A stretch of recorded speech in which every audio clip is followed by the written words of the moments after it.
صل على رسوله الكريم أما بعد فأعوذ بالله من الشيطان الرجيم بسم الله الرحمن الرحيم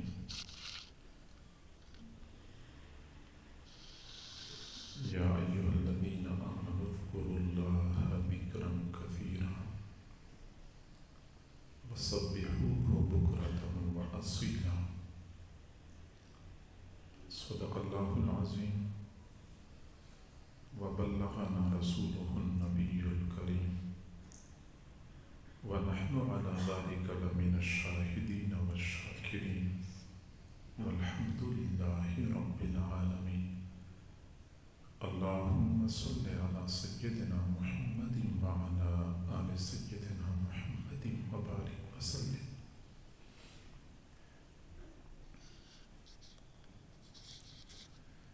جس طرح انسانی جسم کی بقا کے لیے روح ضروری ہے،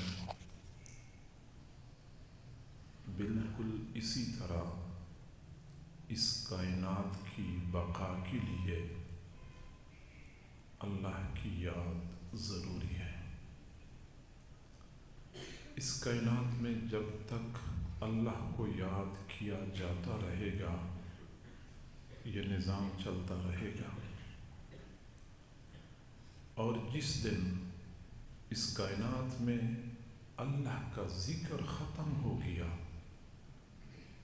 اس نظام کو اللہ تعالیٰ درہم برہم کر دے گا۔ ز صد سخن پیرم یک نکتہ مرا یاد است، ز صد سخن پیرم یک نکتہ مرا یاد است، عالم نشود ویرا تا میکدہ آباد است۔ مجھے اپنے شیخ کی باتوں میں سے، مجھے اپنے شیخ کی 100 باتوں میں سے ایک نکتہ یاد ہے کہ جب تک اللہ کی محبت کی شراب پلانے والی خانقاہیں آباد رہیں گی یہ نظام چلتا رہے گا۔ مسلم شریف کی روایت ہے، حضور صلی اللہ علیہ وسلم نے فرمایا، لا تقوم الساعة حتى يقال في الارض اللہ اللہ۔ اس وقت تک قیامت واقعہ نہیں ہو سکتی جب تک روئے زمین پر اللہ اللہ کہنے والے ہوں گے۔ اللہ تعالیٰ کا پیارا نام اس پوری کائنات کی جان ہے۔ کائنات میں اللہ کا نام لیا جاتا رہے گا، کائنات موجود رہے گی اور زندہ رہے گی۔ بلکہ صرف یہ نہیں، بلکہ کسی بھی انسان کی روحانی موت و حیات کا تعلق بھی اللہ کی یاد کے ساتھ وابستہ ہے۔ حضور صلی اللہ علیہ وسلم نے فرمایا، مثل الذی یذکر ربہ والذی لا یذکر کمثل الحی والمیت۔ اللہ کو یاد کرنے والے زندوں کی مانند ہیں اور اللہ کو یاد نہ کرنے والے مردوں کی مانند ہیں۔ کائنات کی ہر مخلوق جب تک اللہ کو یاد کرتی ہے اس کو اللہ تعالیٰ بقا عطا کرتا ہے، اور جب اللہ کی یاد سے غافل ہو جاتی ہے اس پر فنا آ جاتی ہے۔ حدیث شریف میں آیا ہے، مچھلی جب تک اللہ کو یاد کرتی رہتی ہے وہ شکاری کے جال میں نہیں پھنستی، جب اللہ کی یاد سے غافل ہو جاتی ہے تو شکاری کے جال میں پھنس جاتی ہے۔ پرندہ جب تک اللہ کو یاد کرتا رہتا ہے شکاری کے شکار کا نشانہ نہیں بنتا، جب اللہ کی یاد سے غافل ہو جاتا ہے تو شکاری کے شکار کا نشانہ بن جاتا ہے۔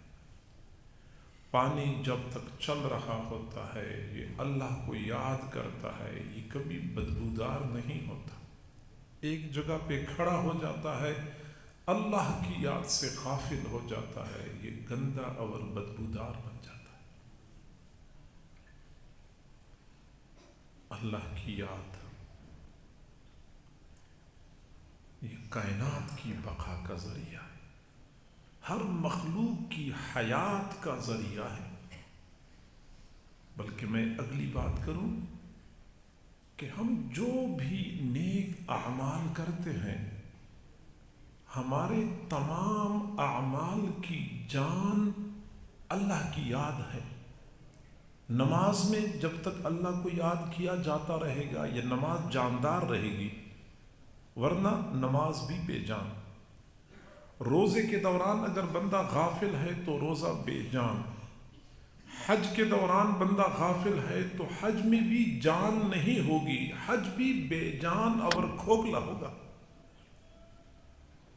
حضور صلی اللہ علیہ وسلم سے پوچھا گیا کہ سب سے بہتر نمازی کون سا ہے؟ فرمایا جو اللہ کو کثرت سے یاد کرتا۔ پھر پوچھا گیا سب سے بہتر روزے دار کون سا ہے؟ جو اللہ کو کثرت سے یاد کرتا ہو۔ سب سے بہتر حاجی کون سا ہے؟ جو اللہ کو کثرت سے یاد کرتا ہو۔ حضرت ابوبکر صدیق نے حضرت عمر کو فرمایا کہ عمر ساری بھلائیاں ذکر کرنے والے لے گئے۔ بہتر حاجی جو حج کے دوران اللہ کو یاد کرے، بہتر نمازی جو نماز کے دوران اللہ کو یاد کرے، اللہ کی طرف متوجہ ہو۔ یہی وجہ ہے کہ قرآن مجید کا مطالعہ کرتے ہیں تو پتہ چلتا ہے کہ ہر عمل کے دوران اللہ تعالیٰ نے ہمیں ذکر کا حکم دیا ہے۔ نماز ہے، نماز کا اصل مقصد کیا ہے؟ قرآن مجید کیا کہتا ہے؟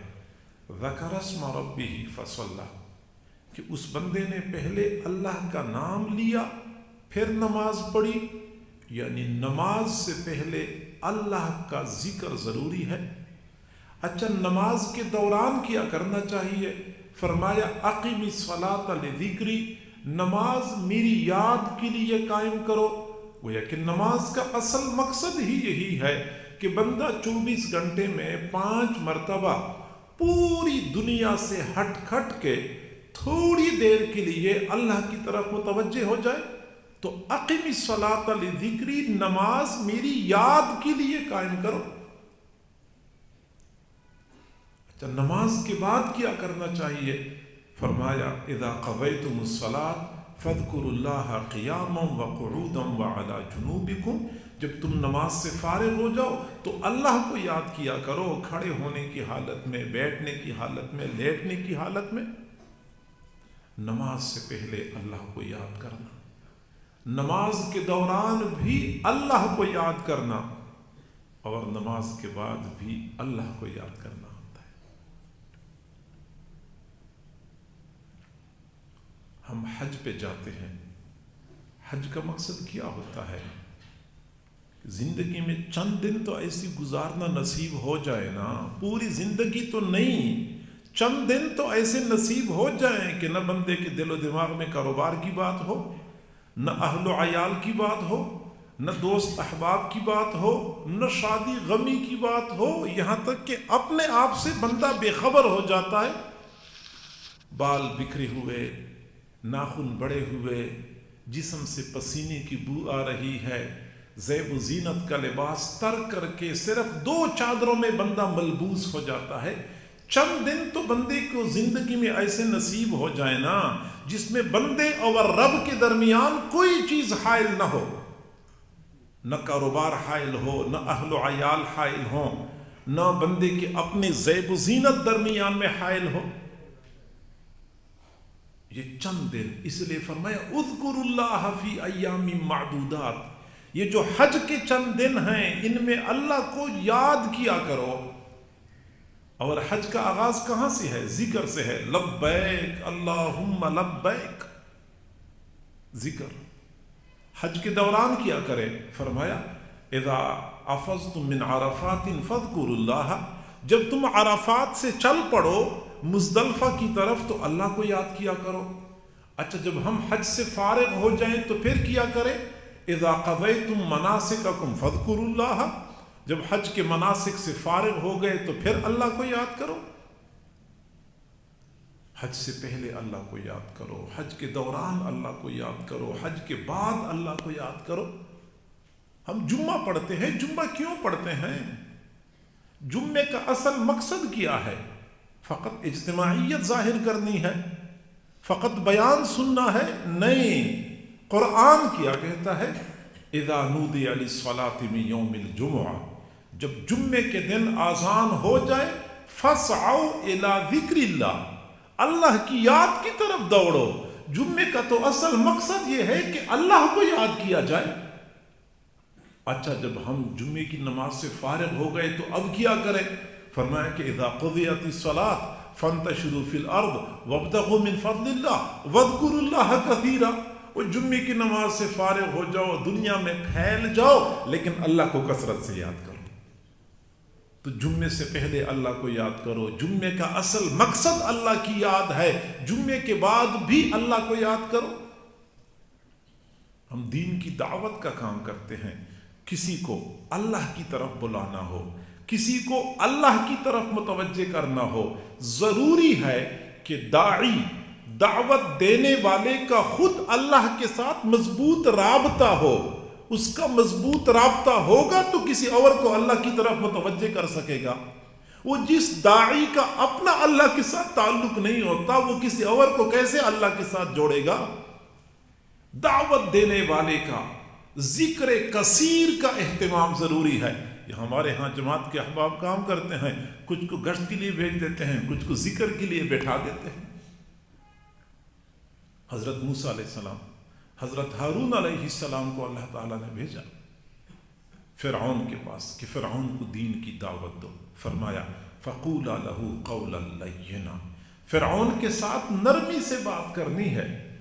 اور آگے فرمایا وَلَا تَنِيَا فِي ذِكْرِي، میرے ذکر میں سستی نہیں کرنی۔ فرعون کو دین کی دعوت دیتے ہوئے ذکر کا خاص اہتمام کرنا چاہیے۔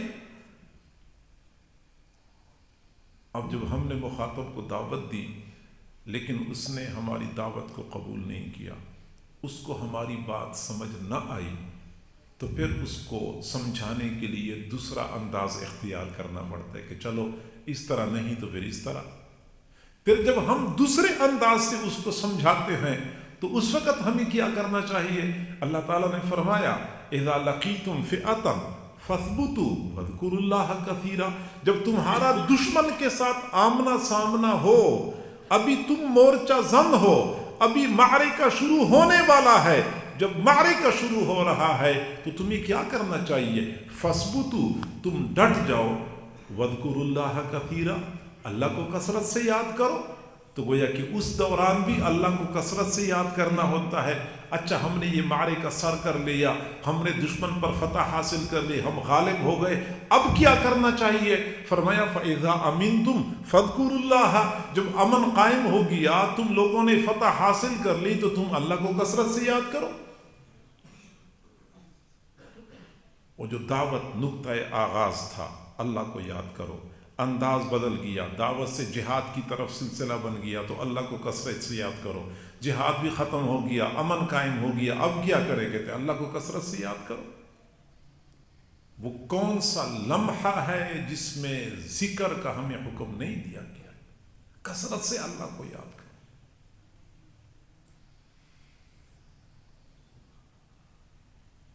اور جب ہم قرآن مجید کا مطالعہ کرتے ہیں تو ہمیں پتہ چلتا ہے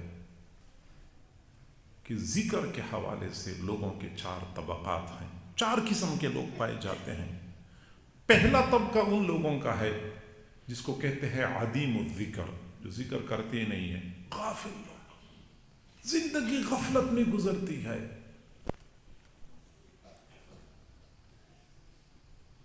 صبح سے لے کے شام تک 12 گھنٹے گزر جاتے ہیں، ایک لمحے کے لیے بھی بندہ اپنے رب کی طرف متوجہ نہیں ہوتا۔ اتنے ہم اللہ سے دور ہو چکے ہیں۔ وہ اللہ جس نے ہمیں پیدا کیا، جس نے ہمیں پالا، ہر لمحہ ہم اس اللہ کی نعمتوں سے فائدہ اٹھاتے رہتے ہیں، لیکن 12 گھنٹے مسلسل اللہ کی نعمتوں سے فائدہ اٹھانے کے باوجود ایک بار بھی اس اللہ کی طرف ہمارا دھیان نہیں کیا۔ عام حالات میں اللہ کی یاد سے غافل، یہاں تک کہ ہم نماز پڑھتے ہیں، نماز میں بھی اللہ کی طرف کوئی دھیان نہیں، گویا کہ کام کاروبار میں ہماری غفلت۔ میں جب سر بزمین سجدہ ہوا تو زمین سے آنے لگی صدا، میں جب سر بزمین سجدہ ہوا تو زمین سے آنے لگی صدا، تیرا دل تو ہے صنم آشنا، تجھے کیا ملے گا نماز میں کھڑے ہو کے دنیا کے آشناؤں کے تذکرے اور خیالات میں بندہ مگن ہوتا ہے۔ ایسی نمازوں سے بندے کو کیا ملتا ہے؟ ہاں، ایک وقت تھا کہ جب لوگ نماز پڑھتے تھے اور نماز حقیقی نماز ہوا کرتی تھی، وہ سجدے وہ دنیا کے جغرافیے کو بدلنے کے لیے کافی ہوا کرتے تھے۔ سنی نہ مصر و فلسطین میں وہ آذان میں نے، سنی نہ مصر و فلسطین میں وہ آذان میں نے، دیا تھا جس نے پہاڑوں کو راشائی سیماب۔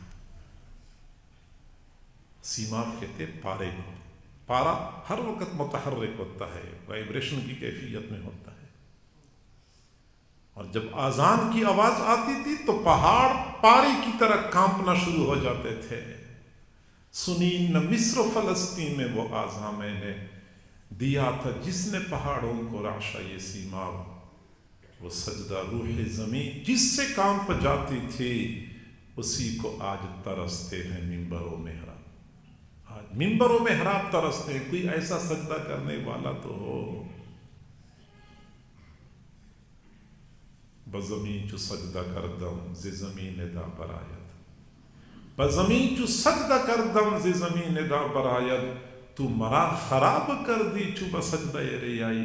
میں نے جب زمین پہ سجدہ کیا تو زمین سے آواز آئی، اور ریا کے سجدے کرنے والے، تو نے ان سجدوں کے ساتھ مجھے بھی خراب کر دیا۔ نماز غفلت والی، ہم ایک پارہ تلاوت کرتے ہیں، ایک پارے میں سینکڑوں مرتبہ اللہ کا نام ہم بولتے ہیں اپنی زبان سے، لیکن ایک بار بھی ہم اللہ کی طرف متوجہ نہیں ہوتے۔ غفلت والی زندگی، نمازی بھی غفلت والی، تلاوت میں غفلت۔ میں کہوں کہ جب ہم ذکر کرتے ہیں نا، تسبیح ہاتھ میں لیتے ہیں، اللہ اللہ، لا الہ الا اللہ، سبحان اللہ، الحمدللہ، وہ ذکر کے دوران بھی ہم غافل ہوتے ہیں۔ یہ وہ لوگ ہیں جن کے ہاں ذکر نہیں ہوتا۔ وَلَا تَكُن مِّنَ الْغَافِلِينَ، فرمایا کہ غافلوں میں سے نہ ہونا۔ یہ غفلت وہ گناہ ہے جس کو آج کوئی گناہ نہیں سمجھتا۔ مشائخ صوفیاء کہتے ہیں، جو دم غافل وہ دم سو دم کافر۔ جو لمحہ غفلت میں گزر جاتا ہے، ایسا ہے جیسا کہ یہ لمحہ کفر میں گزر گیا۔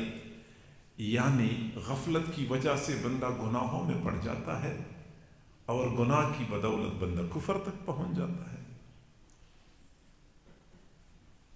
یہ ہیں عدیم الذکر، جو بالکل ذکر نہیں کرتے۔ دوسرا طبقہ ان لوگوں کا ہے جن کو ہم کہتے ہیں قلیل الذکر، بہت کم ذکر کرنے والے، کبھی کبھار اللہ کو یاد کرتے ہیں، اور بہت کم ذکر کرنے والوں کے بارے میں قرآن کہتا ہے کہ یہ منافقین کی نشانی ہے۔ فرمایا اذا قاموا الى الصلاة قاموا كسالى يراؤون الناس ولا يذكرون اللہ الا قلیلا۔ منافقین جب نماز کے لیے کھڑے ہو جاتے ہیں، طبیعت میں نشاط کوئی نہیں ہوتی، جیسے کسی بندے نے زبردستی نماز کے لیے باندھ کے کھڑا کیا ہوا ہے، طبیعت بوجھل ہوتی ہے، سستی چھائی ہوئی ہوتی ہے، دل میں نماز کے لیے کوئی نشاط، کوئی رغبت والی کیفیت نہیں ہوتی۔ یراؤون الناس، یہ نمازی کیوں پڑھتے ہیں؟ صرف لوگوں کو دکھانا مقصود ہے۔ ولا یذکرون اللہ الا قلیلا، اللہ کو یاد نہیں کرتے مگر تھوڑا یاد کرتے ہیں۔ یہ ذکر قلیل، یہ منافقین کی نشانی بتائی گئی ہے۔